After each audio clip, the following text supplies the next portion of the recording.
Bonjour à toutes et à tous, ravi de vous retrouver sur Le Média pour le récap, votre rendez-vous quotidien d'actualité. Du lundi au jeudi, on revient sur un sujet sans filtre et sans langue de bois. Le récap, c'est l'une de nos 4 nouvelles quotidiennes que j'ai le plaisir de vous présenter.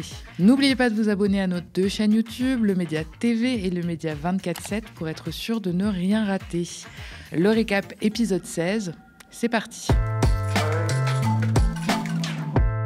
Vous n'avez pas pu le rater, il s'affiche sur toutes les chaînes de télévision, sauf la nôtre bien sûr. Jordan Bardella parade en Israël aux côtés de Marion Maréchal Le Pen. Et c'est une grande première. Effectivement, si on met de côté Netanyahou, le chef du gouvernement israélien, jamais un leader d'extrême droite n'y avait été reçu. L'enjeu est crucial pour Jordan Bardella et le RN, achever la dédiabolisation de son parti et convaincre tout le monde que le RN n'a plus rien à voir avec ce qu'il a été à l'ère du Front National. On l'a rappelé dans le récap de jeudi dernier, que je vous invite à regarder, l'histoire du parti colle aux pattes de ses nouveaux représentants. Faut dire que des nazis, des collabos et des négationnistes parmi les membres fondateurs, c'est toujours un peu encombrant. Surtout quand on veut s'affirmer comme le rempart ultime à l'antisémitisme. Pendant des années, le parti à la flamme était interdit de territoire en Israël. En 2006, Marine Le Pen s'était d'ailleurs vue refuser l'entrée dans le cadre de ses fonctions parlementaires. D'ailleurs, toute la communauté juive ne se fait pas avoir par la comédie du RN. La conférence des rabbins européens a accueilli pour le moins froidement la nouvelle de l'invitation de l'extrême droite française en Israël à l'occasion d'une conférence sur l'antisémitisme. En réaction, les représentants de cette institution ont décidé de ne pas se rendre à l'événement pour signifier leur désapprobation. Le président du CRIF a rappelé sa méfiance vis-à-vis du RN, pointant une instrumentalisation du sujet pour mettre en scène un rassemblement national nouveau dans une stratégie de conquête du pouvoir. Pour une fois, on n'aurait pas mieux dit. À peine un pied en dehors de l'avion et les VRP de la famille Le Pen sont entrés en action. Et le moins que l'on puisse dire, c'est qu'ils ont tout donné. La prestation est digne des plus grandes productions d'Hollywood. Le ton est tout de suite donné quand le président du RN, aux côtés de Meyer Habib, ancien député poursuivi pour avoir qualifié la population palestinienne de cancer, nous explique la raison de sa venue. On l'écoute. Merci pour votre accueil. C'est Merci important pour nous d'être là. Dans le souvenir et la mémoire de ce qui s'est passé le 7 octobre, où non seulement des Israéliens sont morts, mais des Français ont aussi perdu la vie. 42 de nos compatriotes ont été abattus. Donc pour nous, c'est important d'être là, parce que je pense que vous avez le même ennemi que nous. C'est qui l'ennemi, Jordan ? On sent qu'il l'a sur le bout de la langue, mais il se retire d'en dire plus. Marion Maréchal a repris exactement les mêmes éléments de langage sur Ivan4 News. Je la cite. « Pour Israël, comme en France, l'islamisme est une menace existentielle. » Alors l'islamisme pour l'extrême droite, c'est à peu près tout ce qui est arabe ou qui y ressemble, exception faite des Arabes qui détestent au moins autant qu'eux les Arabes. Si vous pensez à Sonia Mabrouk, Mohamed Sifawi ou Zora Bitan, je décline toute responsabilité. Bref, tout est dit. Cette récente histoire d'amour est motivée par une haine commune entre l'extrême droite française et l'extrême droite israélienne. La grande victoire de ces dernières années pour le RN et ses alliés, c'est d'avoir réussi l'exploit de faire passer son racisme viscéral, et en particulier son hostilité envers les personnes d'origine arabe, pour une défense des Français de confession juive. Autre ennemi commun aux extrêmes droites de France et d'Israël, la gauche et ses valeurs. Si Bardella et Maréchal ont été très cordialement invités, le journal L'Humanité, lui, n'a pas été autorisé à se rendre sur place pour couvrir l'événement. En invitant tout le gratin de l'extrême droite occidentale, le gouvernement israélien ne s'y trompe pas. Il fédère autour de sa politique et se trouve des alliés partout dans le monde, mais surtout en Europe.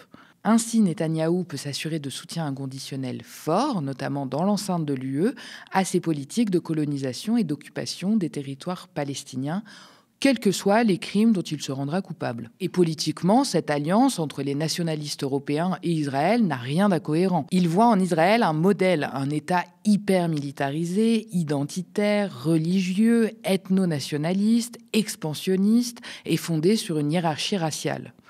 Après tout, qui se ressemble s'assemble. Retour à l'entreprise de réhabilitation de la famille Le Pen qui suit son cours sans encombre sous le soleil d'Israël. À quelques kilomètres de cette comédie navrante, on entend résonner les détonations des bombes qui tombent sur Gaza et on aperçoit encore les ruines fumantes du territoire palestinien déchiqueté par les attaques de l'armée israélienne. Ambiance. Et puis il faut dire que les massacres de Netanyahou à Gaza n'ont jamais révolté le RN, qu'on n'a pas entendu une seule fois s'émouvoir sur le sort des Palestiniens. Quoi de plus étonnant ? Qui imagine que ce parti, rongé par une islamophobie quasi obsessionnelle, qui ne manque jamais une occasion de s'en prendre aux musulmans de France, irait s'opposer aux martyrs des Gazaouis ? Personne, on est bien d'accord. C'est bien plus fun de répondre à l'invitation d'un gouvernement génocidaire. D'ailleurs, tout ça n'empêche pas Marion Maréchal d'être ravie de son voyage en Terre Sainte. Elle s'en est émue longuement sur le plateau de i24 News où l'eurodéputé a été invité à s'exprimer. Tout sourire, elle a même osé un petit retourné acrobatique en essayant de réhabiliter son grand-père, Jean-Marie Le Pen. Je m'aventure d'ailleurs à vous dire que je pense que si Jean-Marie Le Pen avait été davantage écouté précisément sur cette question de l'immigration, il y aurait aujourd'hui probablement beaucoup moins d'actes antisémites dans notre pays. Marion, elle a toujours adoré son papy antisémite, raciste, sexiste et homophobe. Elle ne manque jamais une occasion de le défendre. Un peu trop sûre d'elle, la petite fille admirative qu'elle est a tenté de convaincre. Pour elle, si on avait écouté le vieux borgne et son obsession pour les frontières bien fermées, je cite, il y aurait probablement beaucoup moins d'actes antisémites en France. Je vous la fais courte, immigration égale arabe égale antisémite. Et hop, le tour est joué. On a déjà démontré ici, chiffre à l'appui, que les antisémites de France sont très majoritairement issus des rangs de la droite et de l'extrême droite. Je vous renvoie encore une fois aux travaux de la Commission nationale consultative des droits de l'homme, la CNCDH. Mais puisque Marion Maréchal Le Pen y tient tant, je vous propose d'écouter Jean-Marie Le Pen encore et encore. Lorsque vous avez parlé de points de détail, vous avez regretté à un moment donné ou à un autre? Pas du tout. À aucun moment. À aucun moment. Ce que j'ai dit correspondait à ma pensée, que les chambres à gaz toujours étaient un votre détail pensée. de l'histoire de la guerre, à moins d'admettre qu'elle soit la guerre qui soit un détail Vous des chambres à maintenez gaz. ces propos? Oui, absolument. Je les maintiens parce que je crois que c'est la vérité et que ça ne devrait choquer personne qu'on a instrumentalisé cette affaire contre moi en y introduisant un soupçon d'antisémitisme, alors que je mets au défi quiconque de citer une phrase antisémite dans ma vie Des politique. millions de morts, c'est un point de détail. C'est pas 1 million de morts, c'est les chambres à gaz. Oui. C'est une chose, c'est Oui, c'est enfin, des autre chose. milliers, des dizaines Non, mais de milliers. Moi, je oui, parle... des dizaines de milliers, des Je ne sais centaines. pas, moi je parle de choses précises. Je n'ai pas parlé de nombre de morts, j'ai parlé d'un système. J'ai dit que c'était un détail de l'histoire de la guerre. Jamais Jean-Marie Le Pen n'a cessé d'être antisémite. Tout au long de sa vie, il a réitéré ses propos sur les chambres à gaz, détails de l'histoire, malgré les condamnations. C'est le cas en 1997, lors d'une conférence à Munich, où il est venu assister à la sortie d'un livre d'un de ses copains, un ancien SS nazi. La justice allemande demande alors la levée de son immunité parlementaire pour négationnisme. Il est d'ailleurs finalement sanctionné en France et en Allemagne. Quelques mois avant sa mort, il était encore filmé en plein concert privé d'un groupe de rock néo-nazi au milieu de son salon. Un des membres du groupe de rock porte même un t-shirt qui détourne les clichés des jeunesses hitlériennes. En 2018, on retrouvait encore des statuettes nazies, reproduction fidèle des créations du sculpteur préféré d'Hitler, dans le bureau du vieux fou. Pour tenter de le défendre, Gilbert Collard avait même déclaré qu'il s'agissait d'un fétichisme nazi. En 2005, il affirme que, je cite, « l'occupation allemande en France n'a pas été particulièrement inhumaine, même s'il y a eu des bavures inévitables dans un pays de 550 000 km². Les bavures en question, c'est la déportation de 150 000 personnes, parmi elles 75 000 juifs et tziganes. C'est comme ça que Jean-Marie Le Pen parlait des juifs. C'est là-dedans qu'ont été élevées ses héritières, Marine et Marion Maréchal. C'est dans cette idéologie notamment qu'a été créé le Front National, et un changement de nom ne suffira pas à modifier cela. D'ailleurs, régulièrement, au sein du désormais fraîchement redoré Rassemblement national, on doit faire le ménage dans les troupes. Vous savez, Jordan Bardella les appelle les brebis galeuses. Ce sont ces profils encombrants, ceux qui viennent entacher la dédiabolisation. Récemment, c'est le député Frédéric Boccaletti, un ex-libraire qui a longtemps tenu une boutique spécialisée dans les ouvrages antisémites et négationnistes, qui a fait parler de lui. On peut aussi évoquer la candidate du Calvados, Ludivine Daoudi, qui a dû se retirer de la course aux dernières législatives après la diffusion d'une photo d'elle avec une casquette nazie. Dans la même veine, il y a aussi Louis-Joseph Péché, candidat RN en Meurthe-et-Moselle, dont le compte X était bourré de tweets antisémites, entre autres horreurs. À chaque élection, c'est la même chose. Il n'y a qu'à se pencher pour ramasser les candidats RN problématiques. Racistes, sexistes et toujours antisémites. Dans l'ombre des grosses têtes du RN, il y a aussi une myriade de cadres et autres soutiens. Et le portrait de famille est loin d'être reluisant. Parmi eux, antisémites et négationnistes sont toujours les bienvenus. Et si vous voulez en savoir plus, je vous invite à vous pencher sur le travail de la rédaction des Amis de Street Press. Même si la stratégie de communication en Israël fonctionne à plein tube, bien aidé par l'allié Netanyahou, il arrive toujours au RN de se faire attraper la veste. Justement, Bardella a dû s'expliquer sur l'antisémitisme de son parti. C'est un Français qui l'a interpellé alors qu'il arrivait sur les lieux du festival Nova, théâtre malheureux des attaques du 7 octobre. Pas bien à l'aise, il a bredouillé ses éléments de langage, notamment la Shoah et le summum de la barbarie. Et on comprend qu'il transpire un peu en le disant. En 2023, Jordan Bardella avait estimé que, malgré tous ses propos et ses nombreuses condamnations, Jean-Marie Le Pen n'était pas antisémite. Pour se sortir de ce mauvais pas, le petit prodige du RN a tenté une pirouette en déclarant « Je ne fais pas de politique dans le rétroviseur ». Bien pratique celle-là. Mais le RN n'a pas besoin de rétroviseur, son passé est assis au volant. C'est le 4e jour du procès de l'acteur Gérard Depardieu au tribunal correctionnel de Paris. Ce jeudi était consacré aux plaidoiries et aux réquisitoires du procureur. Le parquet de Paris a requis 18 mois de prison avec sursis et 20 000 € d'amende, une obligation de soins psychologiques ainsi que l'inscription de Gérard Depardieu au fichier des auteurs d'infractions sexuelles. Pour rappel, Gérard Depardieu est jugé pour agression sexuelle sur 2 femmes lors du tournage du film Les Volets Verts en 2021. Tout au long des audiences, l'acteur a nié les faits qui lui sont reprochés. Il qualifie le mouvement MeToo de terreur et dit ne pas savoir ce qu'est une agression sexuelle. De son côté, son avocat, Maître Assous, est accusé d'avoir adopté une défense misogyne et agressive, notamment envers les plaignantes ou leurs avocates. Il revient sur les réquisitions au micro de Lisa Lapp et Andréi Manivit. Il affirme que les plaintes des femmes relèvent de la psychiatrie. J'ai assisté à du vent, un grand courant d'air, des grandes généralités, aucune précision, esquivant volontairement, mais c'était un exercice très difficile pour monsieur le procureur de la République. C'est-à-dire que, contraint de ne pas citer tous les éléments qui ont surgi des débats, il ne lui restait plus grand-chose. Donc on est resté dans quelque chose de très vague, d'imprécis, et toujours cette phrase de « il faut croire les personnes qui se plaignent, puisque si elles se plaignent, c'est qu'il s'est passé quelque chose », avec toujours cette question « pourquoi mentirait-elle » C'est-à-dire que c'est plus de la justice, c'est de la psychologie, ou, enfin, je crois que ça relèverait plutôt pour certaines de la psychiatrie. Ça veut dire quoi, ça relève de la psychiatrie pour certaines? Ça veut dire quoi? Moi, je pense que quand vous êtes pris à défaut à 1 ou 2 ou 3 reprises et que vous êtes une personne qui accusée à 1, 2, 3, 4 reprises d'être agressée sexuellement alors que vous ne le prouvez pas, alors qu'il n'y a rien qui le démontre, je crois qu'il y a un problème. Si vous n'en voyez pas dont acte, moi je considère qu'une personne qui accuse 2, 3, 4 hommes de l'avoir agressé sexuellement sans jamais le démontrer, sans jamais le prouver, sans jamais obtenir la moindre condamnation, c'est quelqu'un qui a un problème. On écoute les avocates de la partie civile qui lui répondent. Vous parliez de la misogynie de cette audience, en voilà une nouvelle. Donc les femmes qui dénoncent des faits d'agression sexuelle sont donc atteintes de problèmes psychiatriques. On fera quand même, vraiment on atteint le paroxysme des arguments misogynes, je crois qu'on a à peu près tout le bingo, quoi. C'est des folles, c'est des hystériques. Ouais. On a entendu ça aussi dans le tribunal. Croire les victimes, c'est quelque chose de politique. Et effectivement, ce n'est pas le travail des juridictions et ce n'est pas ce que nous, en tant qu'avocates de partie civile, on demande aux juridictions.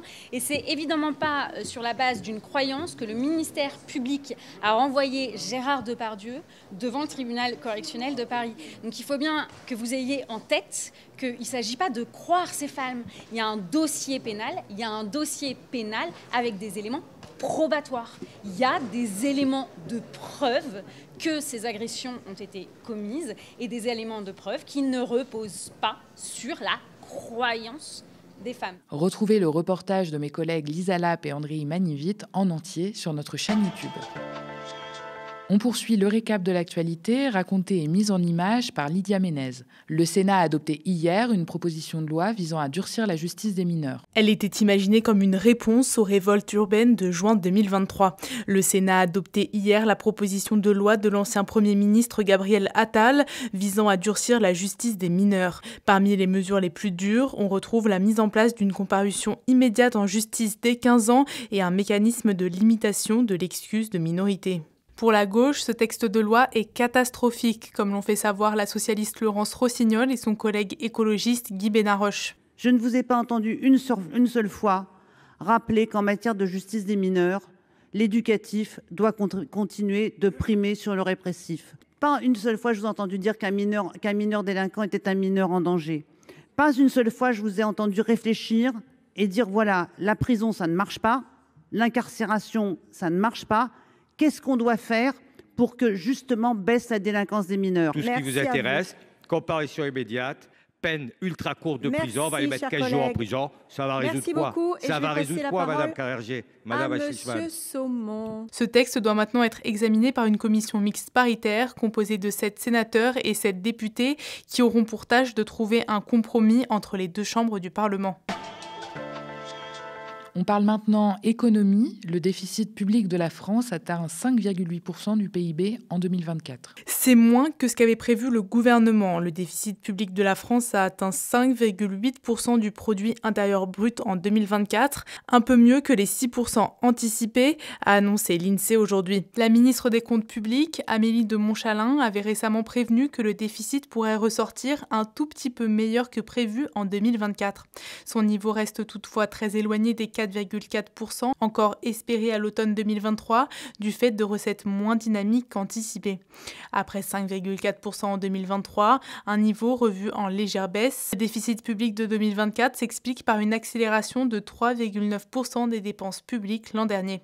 Malgré tout, le gouvernement compte ramener le déficit à 5,4% du PIB en 2025, avant de repasser sous la limite européenne de 3% en 2029. Côté dette française, elle a atteint 113% du PIB, soit 3 305 milliards d'euros au 4e trimestre 2024. Au sein de l'Union monétaire, seules la Grèce et l'Italie ont une dette publique plus élevée que la France, alors que le pays affiche la pire performance en matière de déficit public. Et pour terminer, on fait le point sur l'actualité internationale. Une trentaine de dirigeants se sont réunis à Paris pour discuter avec le président ukrainien Volodymyr Zelensky. C'est le 3e sommet de ce que la France appelle la coalition des volontaires. Une trentaine de dirigeants se sont réunis à Paris aujourd'hui pour discuter avec le président ukrainien Volodymyr Zelensky. À la fin de ce sommet, Emmanuel Macron a pris la parole lors d'une conférence.